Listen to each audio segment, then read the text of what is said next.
Hello everyone, welcome to Math Fables, and today we will be starting a new topic called functions. What is on today's agenda? We will be getting a short overview on what is functions, and then we will learn some key terms that define a function, such as a domain, a range. Then we will learn about what are the different kinds of functions and how to form composite functions. And we will finally be ending it with everything that there is to know about inverse functions. So without further ado, let's get started. So what is a function?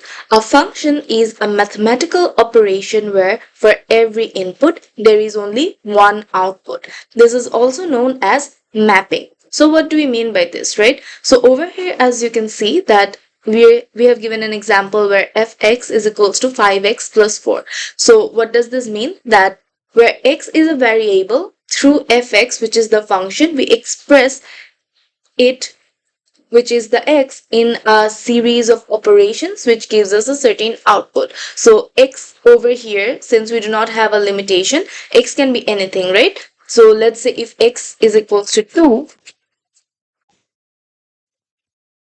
if we have x is equals to 2, then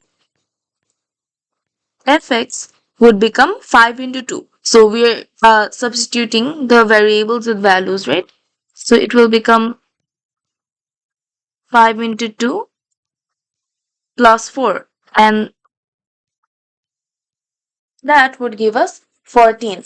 And then over here, fx, gx, these are all representing different unique functions which give unique outputs for the variable x. So a function can be anything. It can be fx could have been x to the power 1000 or 2000 or even to the power infinity.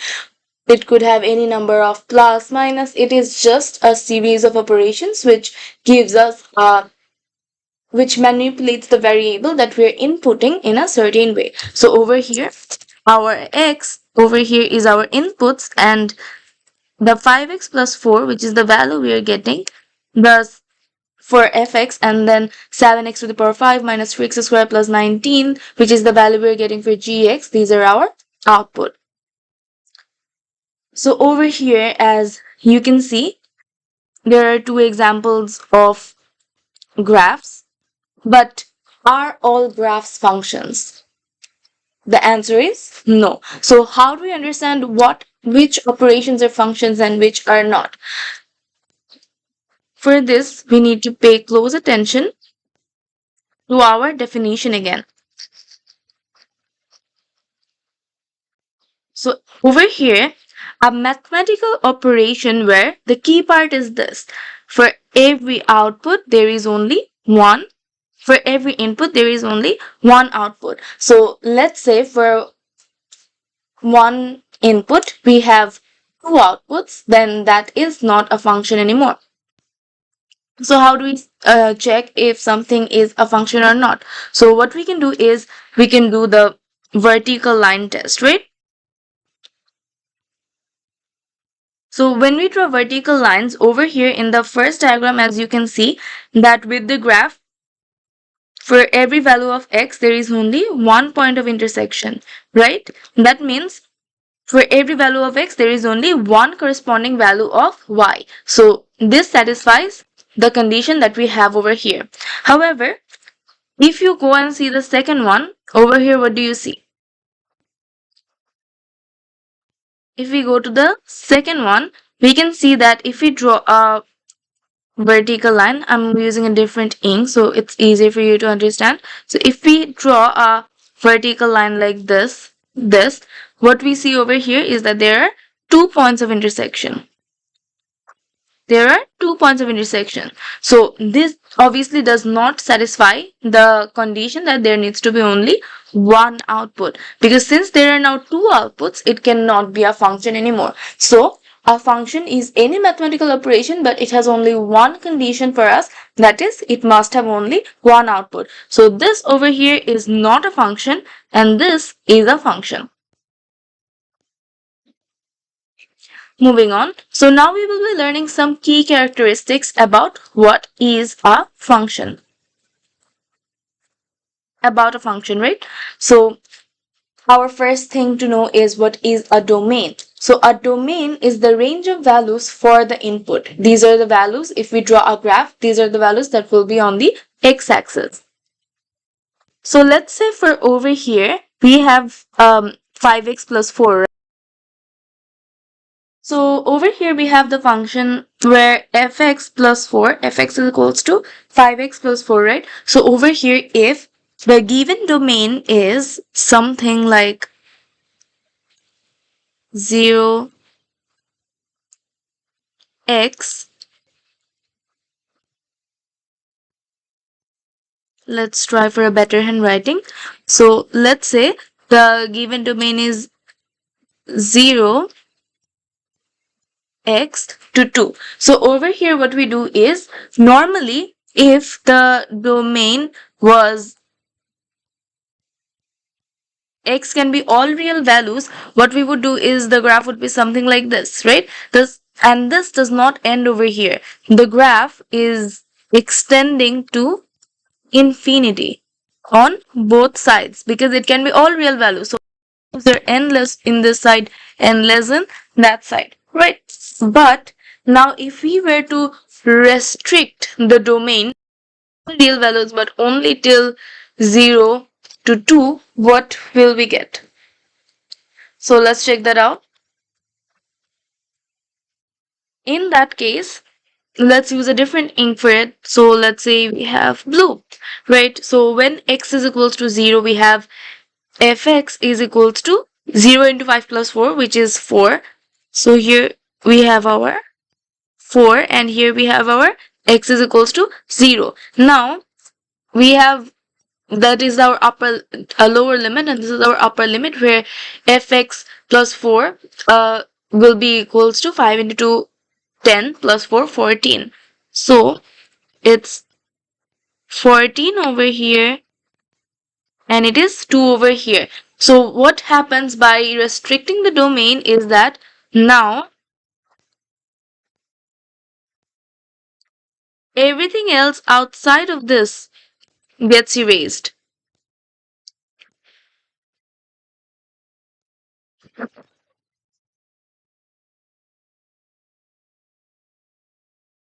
So if you're going to use the eraser, it will only be this much, right? Anything outside of the range x is equal to 0, that gets eliminated and our graph gets smaller. So we can even erase this part since there is nothing on the negative x-axis. So that is the graph we will be getting. So that was a very simple example on how from the domain we can get the range, right? So over here, what is the range? In general, what is the range? The range is the range of values for the output, which are the values that we put on the y-axis, right? So usually the questions can come like, they will give you a function and they will give you the domain and you have to find the range. But this was a very simple sum. So let's go into something a bit more complicated than that. So let's erase this.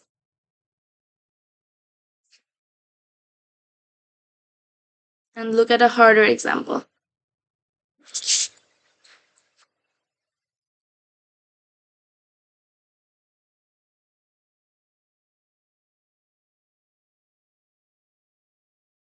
Now, let's say instead the function that they gave us, it was something like,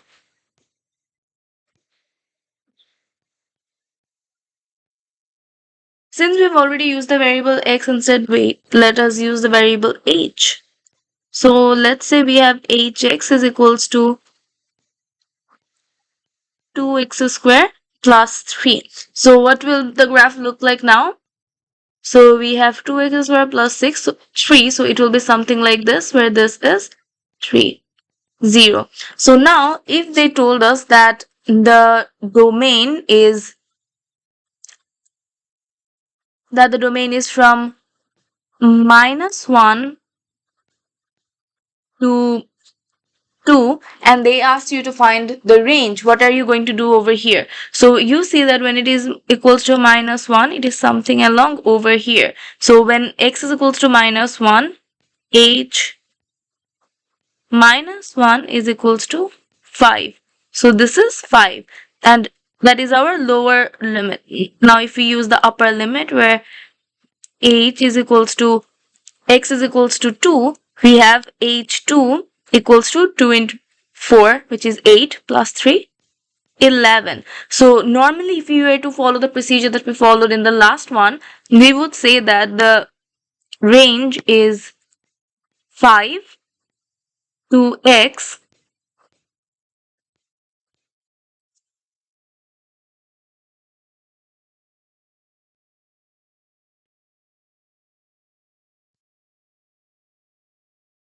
to 11. But that is wrong. Why is that wrong? Because from the graph we can clearly see that when x was 0, the value of h was 3. So we saw that h 0, for h 0 the value was 3. So the correct domain is actually, well, this is for hx actually, I'm sorry. So the correct domain, the correct range is actually 3 hx till 11. So how to battle this? So there is a very simple trick usually that will work for most of the functions that you get at this level, which is our beginner level, is if you have a square function or functions of any even power, right? So the difficulty that comes arises with functions of even powers is that if you square a negative number, you get a positive number. So the answers often get distorted. In those scenarios, you have to input the value f is equals to 0 once and then find the lowest range. If in the function there is any even power. But if the function has only odd powers where it is a function of, let's say, 6x cubed plus 2x plus 19, in those cases these are only odd powers. This is x to the power 3, x to the power 1. In those cases you do not need to insert the value of x is equals to 0 into the equation to find the lowest value of the range. So I hope that is clear. So in any graph, we can take into account this graph that we already have over here. So in this graph, we see that the last value in the x-axis is this point and the lowest value in the x-axis is this point, and this entire region is the domain of that function. Now similarly, we see that the lowest value on the y-axis is this point and the lowest highest value on the y-axis is this point. So the range where this function is this. Now what we need to know is what are the different types of functions. So there are two types of functions, that is one-to-one function and many-to-one function. So what is a one-to-one function? It is a function where for every input there is a unique output. That was our definition of a function. But what happens in one-to-one function? That for every output there is a unique input. For many-to-one function, for every output, there can be multiple inputs. So how to make it simplified for you? Here are, let's say we have a pool of inputs. So let's say our inputs are 1, 2, 3, 4, 5, 6. So these are our values of x. Now our outputs are our values of fx. So let's say for our output we have 4, 5, 9, 11, 13, 21, right? So previously when we were describing what a function is, we said that for a function, for every input there is a unique output. So if 1 is equals to 4, 1 cannot be equal to 3 2. If 1 is equals to both 4 and 13, then it is not a function anymore. However, we are not talking about where the input is being traced to the output. We're talking about for this output of 9, there is only one way you can get it. Let's say from 3 you can get 9. So that is a one-to-one function. However, let's say you could get 9 from 3 and you could also get 9 from 6. In that case, it would be a many to one function. So we have many values of x which gives one value of fx. So it is a many to one function. And for a one to one function, this root is not there. For a one to one function, for one value of input, we get one value of output. So that is a one to one function. So why is it so important to know what is a one to one function and what is a many to one function? It is, while we will be learning inverse functions later on, we will realize the significance of it. Simply said, if I have to give a short summary right now before we delve into that, that is, for one-to-one functions, we can have a inverse function. For many-to-one functions, we cannot have a inverse functions. So more about that in detail later.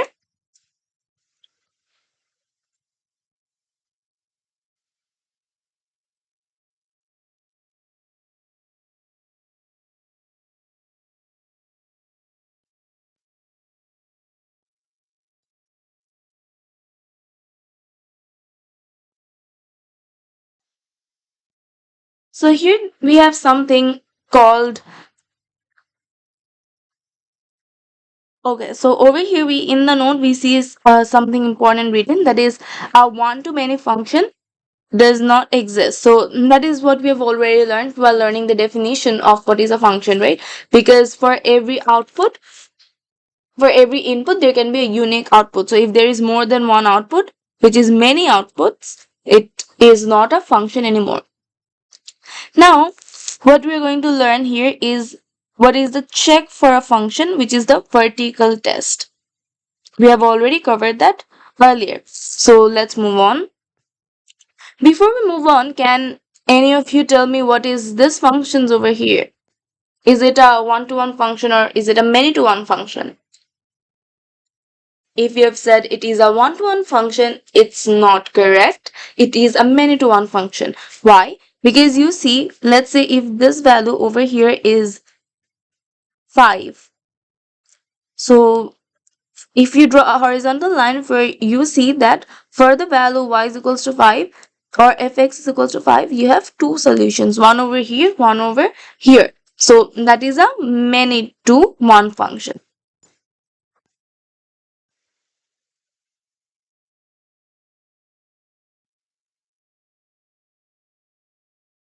And since this one over here is not a function at all, we're not going to talk about it. Going down. So over here you can see what we have meant so far by domain and range. Domain being the values on the x-axis, range in the y-axis. These are pictures taken from the course book. Are really good guide, I would say, for functions. You can check that out. So the next on the agenda is what we have, composite functions. So composite function is basically a combination of two or more functions. So let's say we have a function fx is equals to 2x minus 3 and gx is equals to 5x. Fgx or gfx is something what we would call a composite function. So what is fgx? Fgx is basically, as you can see over here,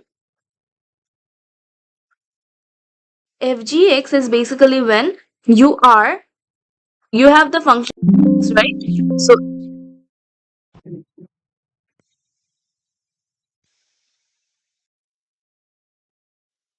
So over here you can see the function fgx. So fx is basically this, right? So what do we mean by fgx? Fgx is basically where instead of inputting x into the equation of fx, you are inputting gx into the equation of fx. So first, let's say we have fg2. So how do we proceed with this? So first we insert g into the equation of, first we insert 2 into the equation of g. So it will give us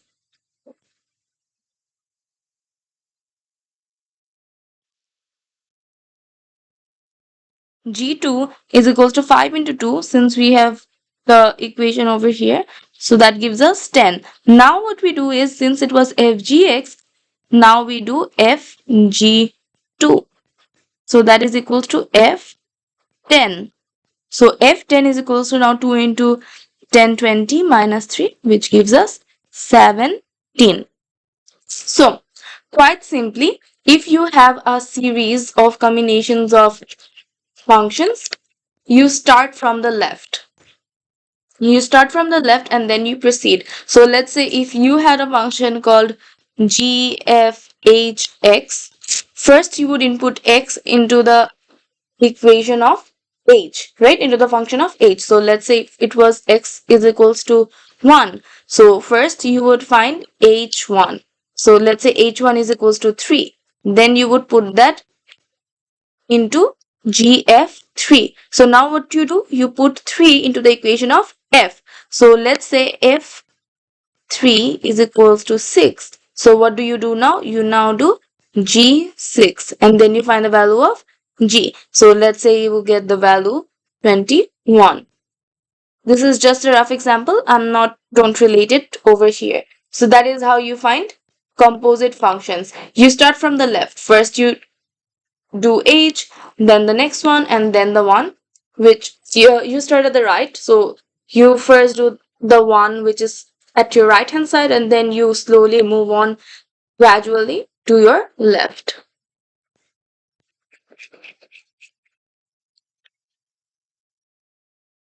Here is a nice visual representation of it, as you can see over here, that if you were to find the function of f(g(x), right? If you were to find the function f(g(x), since g is at our rightmost, first you would do gx. So initially you had the input x, you put it in the function of g to find gx, and then you put gx into the function of f to get fgx. Now, if you were to find gfx, as we had already found, right? We already found that fgx is equals to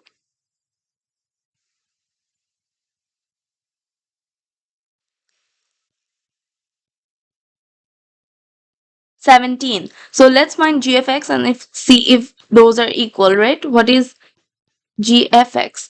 So fx, we had done it for x is equals to 2. So now if we find gfx, so first we need to do the one on the right, which is f. So f2 will give us 2 into 2, 4 minus 3, which is 1. And then we have g,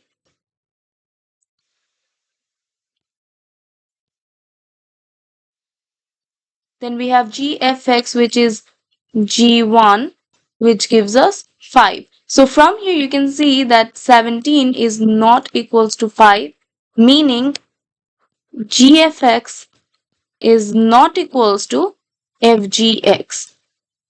Is it usually the case? Yes. It is not something special. Those are usually not equal. But what if they were equal? So if they were equal, a situation would arise what we call is that fx and gx are self-inverse functions, where if we will be learning about inverse functions later, this is just a short overview. So inverse of fx is f inverse x and inverse of gx is g inverse x, right? So if gfx is equals to fgx, we would say that fx is also equal to g inverse x, because these are self-inverses, and gx is equals to f inverse x. If you do not understand it now, there is nothing to worry. You can come and look into it later. However, can we always perform these composite functions? No. For that, there is a requirement, which I'll be talking about now. Let me just erase all of this.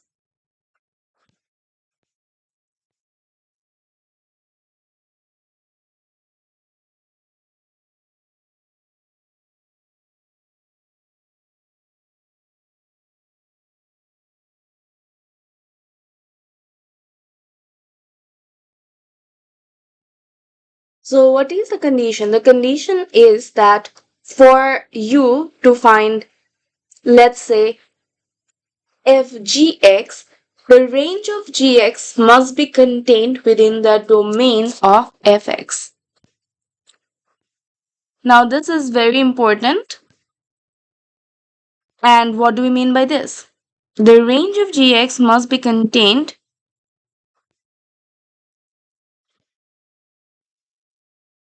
within the domain of fx. So, as we already know, our input gives us our output, right? So, for fx over here, this is our input, right? And this input will give us certain output. So, let's say for fx, our input has been constricted to minus 3x to 5, right? So, whatever value we find for gx over here, that needs to be contained within this domain for us to find a range of fx. So as you can see over here, for g, let me use different colored pens so that you can find it easier to understand. So for g, right, for g, this is our input, so this is our domain. For g, this is the output that we are getting, so this is our range. However, for f, this is our domain, right? So for x, this is our domain and this is our range. So in other words, the domain of x is over here the range of gx. And if the range of gx doesn't fall under the domain, which is, let's say we have been given minus 3 to 5, if this value is not contained within this value, it will not give a range for, it will not give a output for fx. So if we want to operate f, since we have a restriction given on its domain, the range of gx must fall under this. I hope that is all clear. The next thing on our list is the inverse functions, which let's do it on another class. Hope you liked today's video. Thank you very much. Goodbye.